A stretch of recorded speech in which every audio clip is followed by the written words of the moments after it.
Hey guys, what's up? So in this video, I'm gonna show you how I draw Kakashi Hatake from Naruto and how I colored it using watercolor pencils. So if you want to learn how to draw it in a simple manner, check out my video of part 1 in which I will show you how to draw it in a simple way.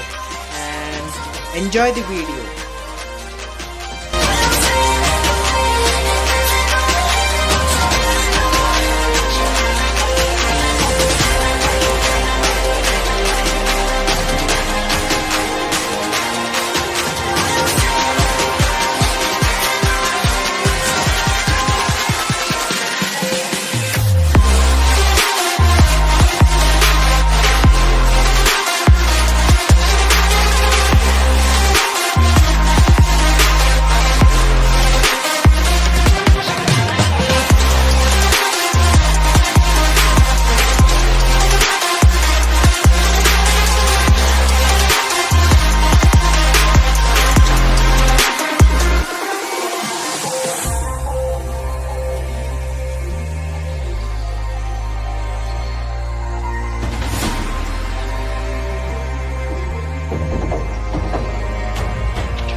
Thank you guys for watching the video. I hope you liked it. If you want more such content, do subscribe to Draw Stroke and meet you in next video.